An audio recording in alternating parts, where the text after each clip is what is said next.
como Academia de Historia de Tolima, al maestro Gilberto Lesmes,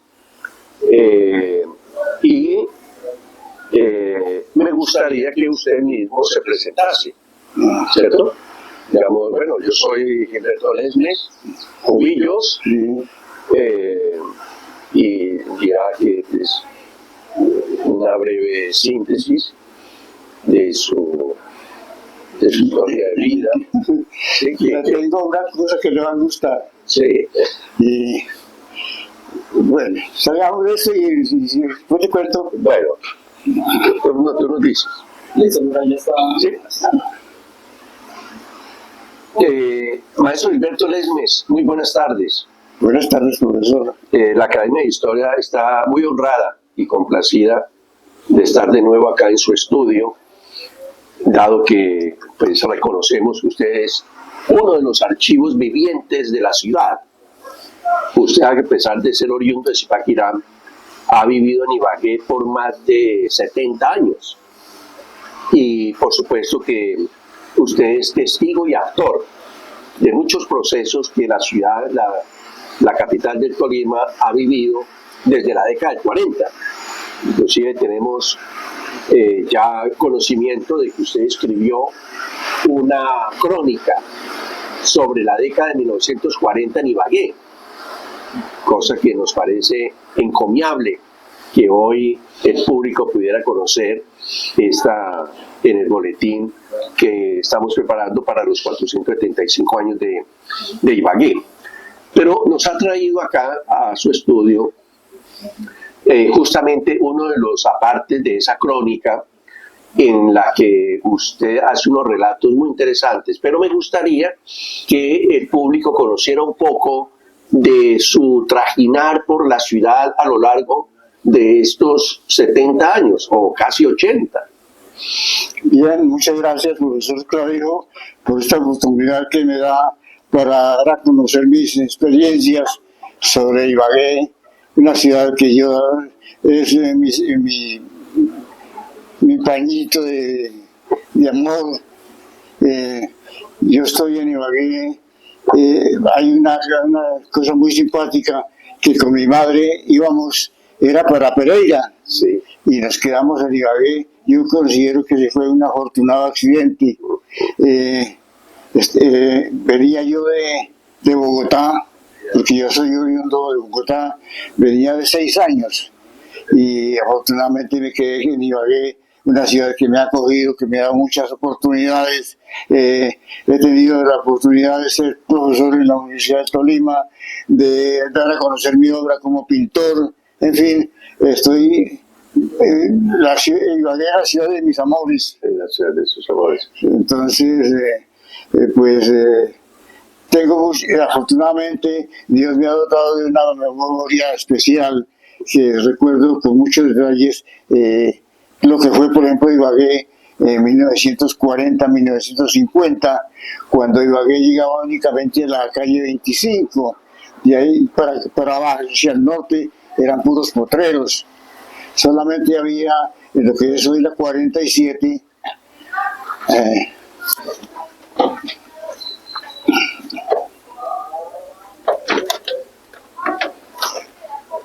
en lo que es hoy en la calle 47 había un bailadero que llamaban el bailadero San José. Ahí era el bailadero de los canastos. Le decían los canastos a las muchachas de servicio, ¿no? Hablando de las muchachas de servicio doméstico, resulta que en esa época en Ibagué había un policía en cada cuadra y decían que los policías eran los príncipes azules de las muchachas de servicio. Entonces, había cosas muy simpáticas en esa época. Ibagué era una ciudad muy tranquila, muy amable, que se podía recorrer en poco tiempo. Tenía sus problemas, por ejemplo, la luz. Nosotros no teníamos luz sino de las 6 de la tarde a las 6 de la mañana. Claro que en esa época no había televisión, no había equipo de sonido, no había nada, entonces casi no lo notábamos. A las 6 de la tarde pasaba un señor con una varita, voy a utilizar esta, y en cada esquina subía la cuchilla de la luz a las 6 de la tarde. Pasaba las 6 de la mañana, bajaba la cuchilla y nos quedábamos sin luz. Bueno, en lo que es hoy, por ejemplo, el Sena, ahí había un bailadero que llamaba La Playa. Ahí venía gente a divertirse y a gozar.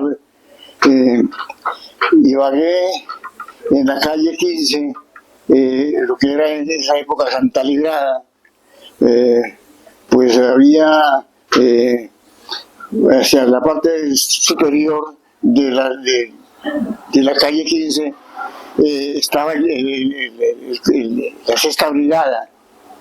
Y recuerdo mucho que había en esa misma cuadra había un granero que llamaba el centavo menos. Ya se podría imaginar uno, si en esa época hablaban de centavos, entonces tener 10 pesos era ser millonario. Bueno, a la vuelta quedaba el Teatro Colombia. El Teatro Colombia tenía palco, luneta y galería. La galería era al aire libre y los de palco, que eran la parte superior, le botaban las colillas de cigarrillo a los de abajo. No, era una recocha, pues, ¿no? Pero en esa época se veían 2 películas, lo que llamaba social doble, por 5 centavos. Eso costaba la entrada de 2 películas. Era muy interesante ese sector. Al frente quedaba el Hotel Lusitania, un negocio de mucha tradición, de mucha historia. Bueno, en el mismo de la Santa Librada, en toda la esquina, había un café que llamaba Café Colombia. Ese quedaba a un desnivel de la calle al piso del café, como de 1,5 metros. Y había un hueco, y ahí vivía prácticamente un señor, digamos, contrahecho, que no tenía piernas, o tenía piernas muy corticas, y era el labio leporino. Yo lo recuerdo mucho porque ese señor eran los sitios de reunión de los taxistas que se estacionaban ahí en Santa Librada y venían a tomar tinto ahí. Y la diversión de ellos era contarle chistes a ese señor y lanzaba unas carcajadas tan potentes que se veían en la Plaza de Bolívar. Entonces, bueno, yo tengo muchas anécdotas para contar sobre Ibagué. Pues yo venía del campo más o menos a los 20 años y me tocó trabajar en todo, me tocó fabricar colchones. Y recuerdo mucho que en la calle 17, con carrera tercera, había una funeraria y ahí estuve trabajando en esa funeraria. Entonces yo vivía en la 25 y en alguna ocasión que murió una persona importante, porque a mí me tocaba, en esa época eran carrozas, no eran automóviles, sino eran carrozas tiradas por caballos que eran los mismos que hacían el mercado, los utilizaban para llevar mercados a las casas. Los lavaba uno, los ponía bonitos, les ponían percherón aquí arriba y quedaban y las carrozas. Entonces, el dueño de la funeraria me dijo, bueno, mañana tenemos muy temprano, tiene que ir por los caballos, así que lo mejor es que venga y se quede acá. Y yo recuerdo que había un local grande, ahí no había solo, no había ni asiento ni nada. Entonces yo veía un cajón que estaba en el piso, esos cajones los acolchaban con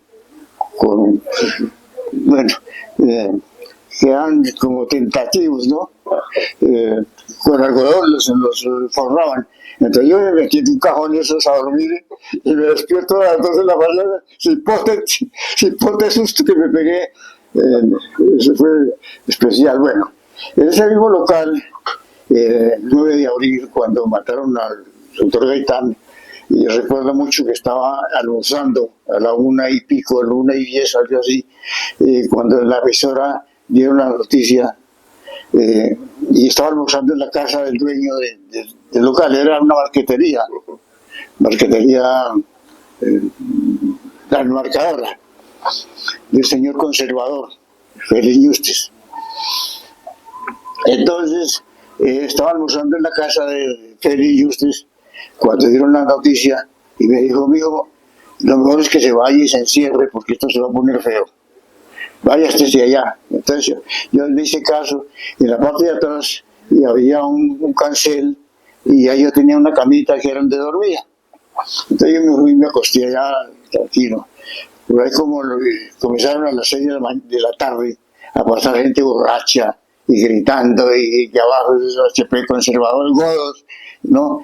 Y vamos a matarlos, vamos a acabar con todos los godos de Colombia y que sé qué.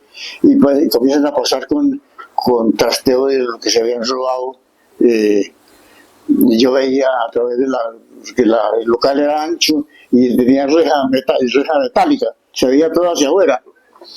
Y yo veía que pasaban con herramientas, que pasaban con telas, rollos de telas, todo lo que se robaban. Bueno, por ahí como a las 6:30 de la tarde, 6:30, 7, llegaron un grupo, andaban en grupos, 30, 40 personas, borrachos.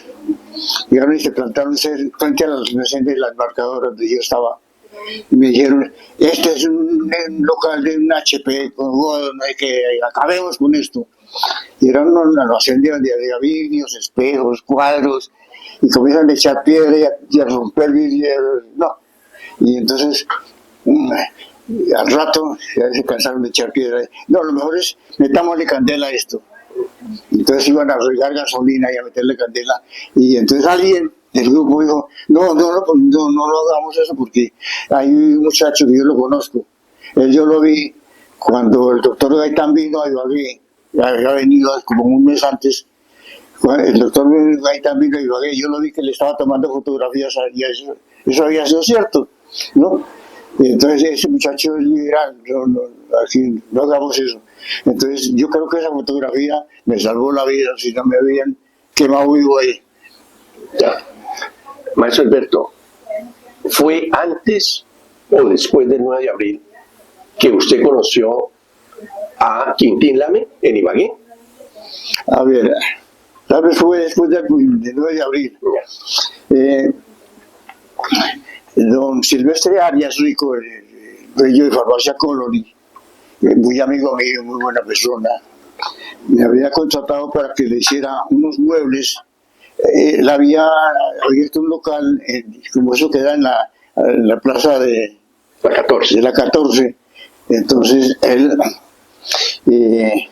había abierto un local y quería poner una especie de supermercado de productos agrícolas. Entonces él me pidió que le hiciera unos muebles, unas mesas con divisiones para establecer que tomates, que cebollas, para distribuir los productos. Entonces, estando yo en esas, como esto quedaba pegado en la misma plaza de mercado, cuando me di cuenta que estaba un grupo de gente rodeando ahí el señor que llamaban el culebrero. Ese culebrero era nada más ni nada menos que Quintín Lame, y lo vi ahí vendiendo sus productos, sus pomadas, sus hierbas, ¿sí? Y haciendo las veces de culebrero, ¿no? Pues nunca me imaginé que fuera una persona tan importante, que tuviera tanta trascendencia. Un líder indígena. Indígena, unos 40 años estaría en esa época. Sí. ¿Qué aspecto tenía él? ¿Cómo vestía? Pues era más bien pequeño, sí, como mejor bajito. Era como ver a una tagaibuno o coyaibuno, ¿sí? Así ese aspecto de indígena, eso no lo podía negar. Pues tenía una facilidad de palabra tremenda para promocionar sus productos y toda esa cosa, y a mí me llamó la atención. Lo mismo que había otro señor en la misma época que colocaba en el piso, lo llenaba de vidrios, de botellas rotas, y se acostaba encima de eso y que alguien se le parara aquí en el pecho. Y yo no sé cómo no se cortaba. Entonces esas cosas como muchacho, muy curioso, me llamó la atención. ¿Qué tenía en su puestico Quintín Lame? Hierbas, que le diga yo más, lo que él vendía, pomadas, ungüentos, toda esa cosa ahí. Pues, sí, acurrucado ahí el puestico pequeñito. Ahí trabajaba él. ¿Y la gente le hablaba a Quintín, lo saludaba, le compraba? Pues no me demoré mucho, pero sí formaba un corrillo, un grupo de gente que se arribaba a escuchar, que tenía una labia, pero fuerte. ¿Qué recuerda de lo que él decía? No, promocionando sus productos. Ok, sí, sí. ¿Usted lo volvió a ver después? No. Solo por una vez lo vio. Una vez. En la 14. En la 14. Ahí mismo, en la 14, por si recibe este dato, había un locutor que era famoso, que murió hace poco. ¿Rocha? No. ¿Arnulfo Sánchez? No. Arnulfo no ha muerto, ya murió. Arnulfo murió, sí. Sí, no, otro. Barbosa. Jorge Eliezer Barbosa. Él se inició ahí en esa plaza de mercado.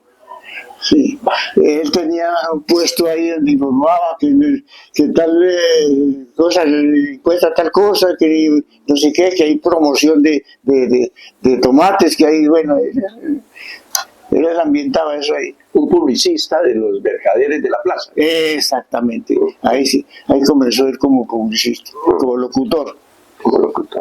¿Le habló a Quintín? No, solo lo escuchó. Yo era un muchacho. Exacto, sí, solo lo escuchó. ¿Cómo vestía él? ¿Ah? ¿Cómo vestía? No, sencillo, era su camisita, era común y corriente, no tenía nada especial. Digamos que tuviera plumas en la cabeza, ni nada de eso. No, ni collares. No. De pepitas indígenas. No. ¿Alpargates o zapatos? No, alpargates. Alpargates, sí. Poncho, no usaba poncho. No, alpargates esos de qué. Alpargates de fique, sí. Ya. ¿No lo acompañaba alguien? ¿Algún niño, una señora? Pues vea, había otra cosa. Y es que resulta que yo trabajaba en la 14 haciendo... había estado primero en el centro social trabajando donde Arturo Leve, que tenía panadería. Entonces me salí de allí y después me contrató un señor para que le preparara también bizcochos y toda esa cosa para salir a vender. Y había unos, que era como familiar de ellos ahí, que decía que era ayudante de Quintín Lame. Pero no, hasta ahí llegó mi información. Y desafortunadamente yo no le paraba bolas a eso. Sexta, que era Pueblo Nuevo. Sí. Que era como muy habitado, era muy poblado, tenía mucho movimiento comercial. A ver, ¿qué recuerda usted? ¿Usted llegó a transitar? Sí, como no, sí. Vamos a hablar. Bueno. ¿Cuándo? ¿Dice cuándo? Mientras fue.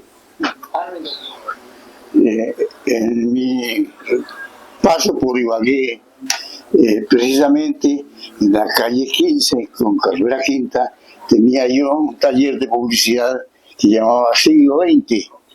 Y entonces estuve muy familiarizado con ese sector. Estaba el barrio Pueblo Nuevo, por lo que es la sexta, la séptima, y ahí inclusive en alguna ocasión estuve construyendo carrozas para el Festival Folclórico, ¿ya? También recuerdo barrios, La Pola, donde estaba el centro social que era de Levi, de Arturo Levi. recuerdo en el barrio Belén. ¿Cómo era Pueblo Nuevo?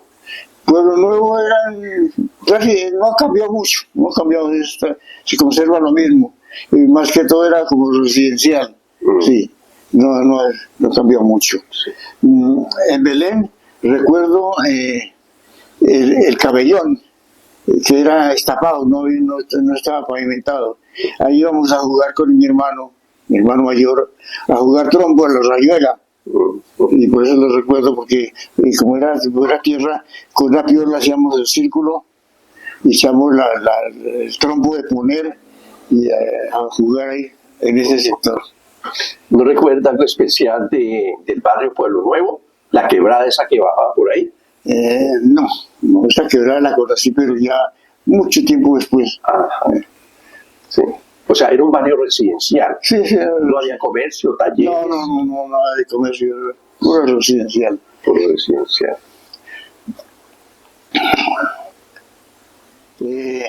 Eso era, como yo tenía el taller ahí en la vuelta, eso era hondo ahí, eso estaba en la calle, pero uno se asomaba y eso era hondo ahí. Seguramente pasaba alguna quebrada por debajo, sí. Y que ahí vivía un negro. Sí. A la orilla del eso era ya no recuerdo el apellido de ese señor, que era el tío de uno que fue rector de la universidad, que es medio familiar, que es casado con una sobrina, ¿cómo se llama? No recuerdo el nombre. De apellido Casabianca. No. De apellido Melo. No. De apellido... Es que es casi desconocido porque él estuvo poco tiempo de rector. Julio Galofre. No, era joven en esa época.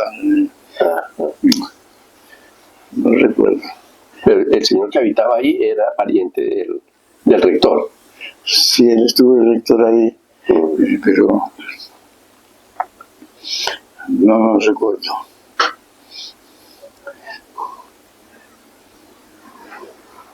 En la época en que usted conoció a Quintín Lame, ya estaba la Plaza de la 14, no, todavía no. Solo Santa Librada. La Plaza de Santa 14 era el mercado. El mercado. Sí, Santa Librada sí, pues era parte. Santa Librada, la tercera, entre primera y tercera, estaba en el pabellón de carnes, hacia la primera, y entre la primera y la tercera, entre la segunda y la tercera, estaba el pabellón de agrícola. Frutas. Sí, de frutas. Era un cuadrado y el peatonal era así en cruz, así, el peatonal. Y entonces aquí había que puestos en el redondo había puestos de graneros y puestos de comida. Y el resto eran de agrícola. Y Quintín se hacía con su puestico al frente de un almacén, de una droguería, en toda la esquina. ¿En qué parte se hacía exactamente eso? ¿Quién? Quintín Lame. No. Estoy hablando esto de la tercera. Sí. Con 15. Sí. Quintín Lame es la 14, con primera. Con primera. Sí, está separada. Sí. ¿Y ya quedaba la farmacia Colonia ahí? Ahí seguía hacia el mirador ahí de la Plaza del Mercado. De la Plaza del Mercado. Ya. Eso. Maestro Gilberto, a nombre de la Academia de Historia del Tolima queremos agradecerle inmensamente su generosidad por recibirnos y queremos que usted mismo pues se despida de las personas que van a ver este pequeño video contándoles alguna anécdota memorable de su estancia en la ciudad musical. A ver, en primer lugar pues agradecerle al profesor Hernán Clavijo y al secretario de la academia por esta oportunidad de poder expresar mis historias, mis anécdotas, mis memorias, poder revivir aquellos momentos que fueron para mí importantes.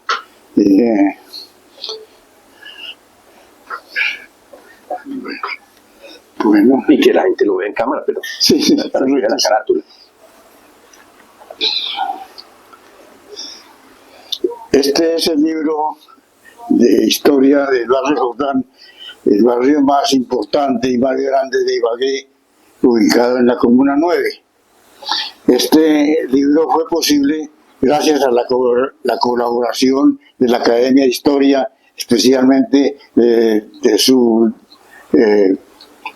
director, profesor Hernán Clavijo.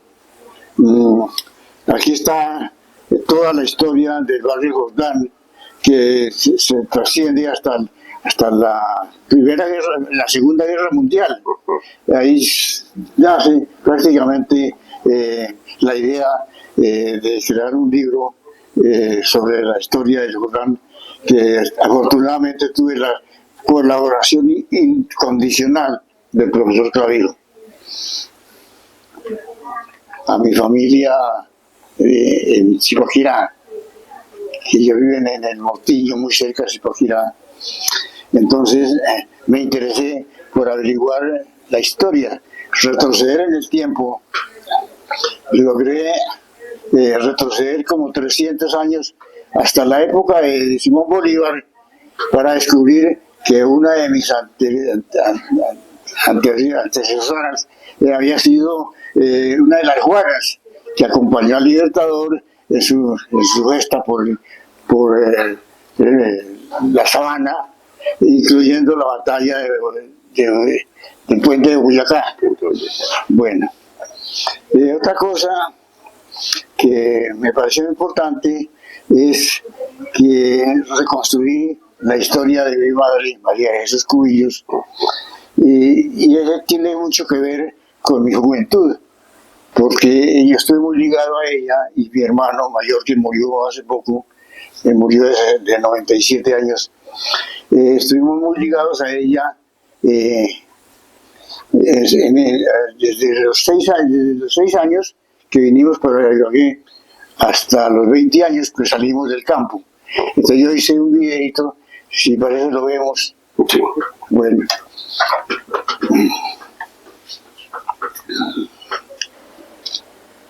Además de Benjamín, Belisario y Antonio, las mujeres también tuvieron un papel protagónico en la historia de la familia Cubillos. De María Paula se sabe muy poco, solo que tuvo 2 hijos, Pablo y Alfonso, que vivían en un barrio llamado Fátima. De Eulalia, desde que salió de la Britalia, no se volvió a saber de. Va a ser una introducción. Este video, como no hay imágenes, no hay fotografías, nada, muchas de las imágenes fueron hechas en inteligencia artificial. Ya, bueno. Ella. Waldina se radicó en Bogotá, se casó con Luis Telles, tuvieron 4 hijos, Tránsito, Carmen, Luis y otro que murió en Cali el 7 de agosto de 1956 con motivo de la explosión de 4 camiones cargados de dinamita. María de Jesús es quien muestra una larga e interesante historia. La abuela María de Jesús, después de trabajar un tiempo en el restaurante de Lugo Venturoli, en Zipaquirá, se radicó en Bogotá buscando nuevas oportunidades. Allí conoció a Efraín, un hombre del que se enamoró, pero con la mala suerte que salió un vividor, borracho y machista, que la emprendía a golpes si no dejaba dinero para sus continuas borracheras. Todo lo que ella conseguía con su trabajo tenía que entregárselo a él para evitar ser golpeada. Ya cansada de esta mala vida, decidió separarse de él y se fue para Facatativá. Allí se dedicó a vender almojábanas y alfandoque a los pasajeros del tren que pasaban por ese pueblo a las 6 de la tarde, pero que muchas veces se retrasaban y llegaban a las 10 de la noche. A esa hora, Carlos Arturo y Gilberto, sus 2 hijos ateridos de frío, se recortaban en su regazo mientras ella trataba de cobijarlos con su deshilachado pañuelo. No pasó mucho tiempo para que Efraín la localizara y nuevamente la obligara a convivir con él para seguir explotándola. Y así regresó nuevamente al Calvario para María de Jesús. Pasado algún tiempo, una buena amiga le aconsejó que se fuera muy lejos, donde él no pudiera encontrarla, y le contó que Pereira era una ciudad muy bonita y muy buena para trabajar. Así que mi madre aceptó el consejo y comenzó a ahorrar y a esconder sus ahorros donde Efraín no los encontrara. Y cuando consideró que ya tenía lo suficiente para llegar a Pereira, y mientras Efraín dormía en una de sus borracheras, ella tomó los ahorros, los envolvió en un pañuelo, se los metió en el seno como era costumbre guardar la plata en aquella época. Luego, con sus hijos, tomó el tren rumbo a Ibagué, ciudad donde tendría que tomar una flota que la llevara a Pereira. Pero el destino le tenía preparada una sorpresa. Nos bajamos del tren y fue a comprar el pasaje en la flota tras Andes. Se dio cuenta que había perdido el dinero. Fue muy grande su angustia al encontrarse sin dinero y con 2 hijos, sola en una ciudad desconocida. Lo primero que se le ocurrió fue preguntar dónde quedaba la iglesia más cercana para orar y pedirle a Dios que la iluminara. Y le dieron la dirección de la iglesia del Carmen. Allí se dirigió y después de llorar y orar profundamente, se sentó en el atrio de la iglesia sin saber qué rumbo coger. Un buen rato se le acercó un señor de aspecto campesino y le preguntó: ¿la doña será que quiere trabajar? Ella se apresuró a contestar que sí. ¿A dónde? ¿Y qué hay que hacer? Es para una hacienda, para cocinarle a peones. Y un poco indeciso le pregunta: ¿será que la doña se le mide? Mi madre inmediatamente contestó: claro que sí, señor, yo no le tengo miedo al trabajo. No se diga más, contestó Arbiniano, que así se llamaba el señor, quien trabajaba para la hacienda La Pradera, de propiedad de don Marco Tulio La Serna. Él era un arriero y su atuendo característico era una mulera, un tapapinche, un carriel y un perrero de Guayacán. Esta noche se quedan donde las hermanas del patrón y mañana madrugamos para la... Todavía está esa casa. Alpiniano. Allí comenzó para ella y sus 2 hijos una etapa de campesinos que habría de marcar sus vidas. La jornada que le esperaba al día siguiente era larga y llena de expectativas. Iniciaba el camino hacia una nueva forma de vida, la de campesino. Ese día madrugaron a las 6 de la mañana para trasladarse a la parte posterior de la iglesia del Carmen, aquel lugar lleno de bestias de carga, mulas, burros, caballos y bueyes. Era como una especie de terminal de transporte animal. Todos los arrieros en su tapapinche, su poncho al hombro, su peinilla 3 canales de 18 pulgadas y su carriel terciado se apresuraban a regresar al campo. Muchos de ellos arriaban hasta 40 mulas. Alpiniano, señalando un caballo y dirigiéndose a la abuela María, le dijo: señora, este es su caballo. Está equipado con silla para mujer para que usted vaya más cómoda. El muchacho mayorcito puede ir en la mula y el menorcito lo llevo yo en el anca de mi caballo. Ella, toda asustada, le contestó: señor, yo nunca he montado en una bestia de esas. Yo me voy a pie. Oiga pues, mi tía, replicó Alpiniano preocupado, tenemos que viajar todo el día. Usted no aguanta la patoneada. Yo le dije que yo soy una mujer de arranque, agregó ella muy segura. Alpiniano no tenía otra alternativa y dijo medio incrédulo: vamos pues. Y sin agregar más palabras iniciaron el viaje a la hacienda La Pradera, ubicada en el municipio de Anzoátegui, detrás del borro de Beima, por la tienda de Juan Beima, como se llama vulgarmente. El camino real, que así se llamaba a esta especie de pista caballar, comenzaba en Ambalá. De allí subía hacia el filo del Cierro, un lugar llamado Caseblanco. Luego descendía a La China y en la vereda Puerto Colombia, aunque la abuela aún no daba señales de agotamiento, Alpiniano sintió lástima por ella y decidió que acamparan esa noche en una funda del camino. En ese lugar se colocaban las enjalmas y las sillas de montar sobre la baranda del corredor. Allí se mezclaba el olor a matadura de mula con el olor a carne asada. Al día siguiente reanudaron el camino. Un poco antes de Anzoátegui comenzaba la trocha que los llevaría a la hacienda. Era un sendero tan agreste por entre la selva que la abuela María y su hijo Carlos, que iban a pie, tenían que asirse de los bejucos para no caerse, y en ocasiones se agarraban de la crin de la cola de las mulas para poder avanzar. Ya tardecita, frente a la brecha del camino y separado por una puerta, de golpe apareció ante los viajeros la tan anhelada hacienda La Pradera. Era una hermosa vista que parecía una postal, con una casa grande, toda construida en madera, incluido su tejado. En primer plano, un hermoso jardín lleno de rosas multicolores, claveles, margaritas, pensamientos y muchas más. El terreno era con ondulados suaves, sembrado de pasto y con muchos tocones de árboles talados, y al fondo la selva virgen.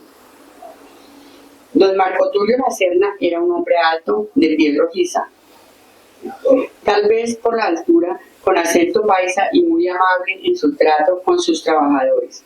Muy pronto congenió con la abuela María. Además de don Marco Tulio y Alpiniano, había 5 trabajadores más. La cocina estaba al centro y alrededor había bancas de madera. En la noche los peones se sentaban alrededor de la fogata a cantar y a contar historias de duendes y espantos. Carlos fue nombrado como garitero. Su trabajo era llevar el almuerzo a las 11 de la mañana y el algo a las 3 de la tarde, a los peones en su frente de trabajo. Por lo regular el menú era frijoles con arepa y mazamorra con panela. También le tocaba hacer de enrejador, lo cual consistía en separar los terneros de las vacas por la tarde y reunirlos en la mañana para el ordeño. Y Gilberto se sentía el niño más feliz del mundo, rodeado de vacas, ovejas y un hermoso perro lobo. A los muchachos pronto se les acabaron los zapatos y les tocó caminar a pata limpia. Se les formaron callos en la planta de los pies que los protegían de las espinas, y el clima era tan frío que en las mañanas amanecía el pasto de escarcha de nieve, escuchándola crujir al roce de sus pies. Los rancheros tenían que construir andamios en las raíces de los árboles para poder talarlos, y durante la semana se dedicaban a iniciar el corte, eso en la base de la ladera, y al fin de la semana talaban el árbol más grande en la parte alta para que por efecto dominó derribara los árboles que habían iniciado durante la semana. El espectáculo era grandioso. La selva rugía. El sonido de la pava chillona, pajuil, al salir volando en desvanada, se escuchaba a varios kilómetros. Allí terminaba el hábitat de muchos animales. Una anécdota: detrás de la casa había una mogota de monte y algunas gallinas decidían hacer sus nidos en las raíces de un árbol. Y cuando resultaban cluecas, la abuela les amarraba a una pata una piola larga y ponía a Gilberto a cuidar la punta de la piola. Cuando ésta dejara un rato de moverse, le avisara. El resultado era encontrar una nidada de 20 huevos o más. Su premio era un huevo tibio. En los ratos que le quedaban libres, la abuela se dedicó a enseñar a leer a Gilberto, utilizando como material didáctico el periódico donde venía envuelta la panela. Un día llegó Alpiniano de Ibagué con la mala noticia según la cual la amante del patrón Marco Tulio regresaba a la hacienda y no quería más mujeres en el lugar. Don Marco Tulio agradeció a la abuela María de Jesús sus buenos servicios prestados y le aconsejó que fuera a la mina de oro de Santa Cara, al otro lado del río San Romaldo, que allí pagaban muy bien el trabajo. Así que ella se fue con sus 2 hijos en pos del oro, pero al llegar al río había que pasarlo por un puente, el cual era solo un árbol caído que lo cruzaba, y un bejuco estirado a lo largo del palo era el único sostén. Ella intentó varias veces cruzarlo, pero por la humedad estaba resbaloso y para ella constituía un grave peligro, y vadearlo era imposible. Así que desistió de ir a la mina y dijo en una sentencia salomónica: Dios proveerá. Y regresó a la casa de los Zuluaga, padres de Alpiniano, quienes muy generosamente la alojaron. Cerca de la casa de los Zuluaga tenía una finca un señor Juan Evangelista Hurtado, de origen cundiboyacense, y él la cambió por otra finca cafetera en la vereda de Cuminá. más abajo de Anzoátegui, y le dijo a la abuela que se fuera a trabajar con él, que le pagaría en cada cosecha de café. Así que su nuevo destino fue coger café. La casa constaba de una sala grande donde guardaban el café. A los dos lados, dos piezas pequeñas. En una vivía don Evangelista y en la otra la abuela, Carlos y Gilberto. Además, una cocina de bareque y una enramada para la descensadora, y en la parte de atrás dos paceras para el secado del café. Pasó la primera cosecha de café en abril y la traviesa en septiembre sin que don Evangelista le cancelara a ella su salario. Y así sucedió en los siguientes años. Ella, al darse cuenta del engaño, comenzó a criar animales, marranos, gallinas y hasta una potranca que llamamos Lucero, como por una mancha blanca que tenía en la frente. Y un día comentó refiriéndose a sus hijos: estos muchachos ya son unos allanazos y se me están quedando sin estudio. Mejor nos vamos para la ciudad. Y así fue. Vendió los animales y con el dinero que le quedaba de lo ganado en la pradera, arrancó para Ibagué. Allí abrió una tiendita, tal como lo había soñado toda su vida. Y vivió de su negocio hasta que sus fuerzas se lo permitieron. Después mi hermano Carlos y yo nos hicimos cargo de ella hasta su fallecimiento, acaecido el día 25 de noviembre de 1991, cuando le faltaban 6 meses para cumplir sus 100 añitos. Mi madre, María de Jesús Cubillos, fue una gran mujer, dice su hijo Gilberto con mucho orgullo.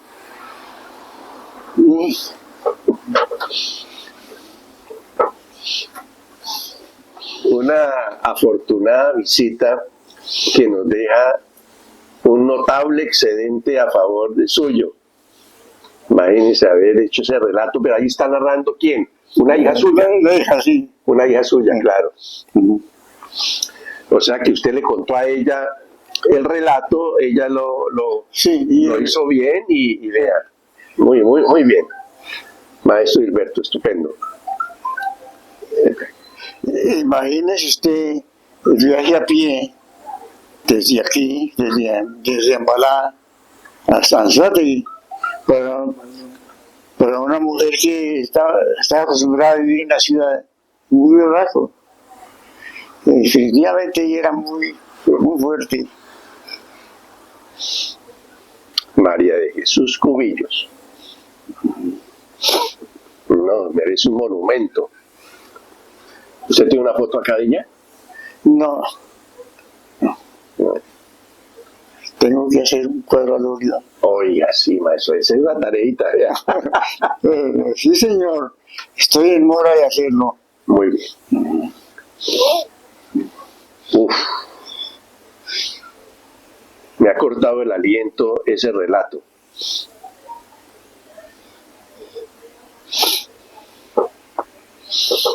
¿Cómo se siente, maestro Gilberto? Tocado en el corazón por, claro, 100 años de historias de sangre, poetizadas, narradas, reivindicadas para la historia, para la memoria de la familia. Eso ya es, de hecho, un monumento a ella. Ya es una forma de enaltecerla. Y bueno, una mujer que me deja mucho asombro. Y bueno, ¿y qué pasó con Carlos? Él murió ahora con la pandemia. Murió de 97 años. 97 años, sí. Sí. No, maestro Gilberto, usted es un hombre fuera de serie, muy afortunado, muy bendecido. De verdad que todo ese tesoro que tiene en la familia y que tiene ahí en ese computador y en su memoria, eso ya le da, además de la huella que ha dejado como líder cívico en el Jordán, como autor de la memoria histórica de su barrio, que usted mismo ayuda a construir.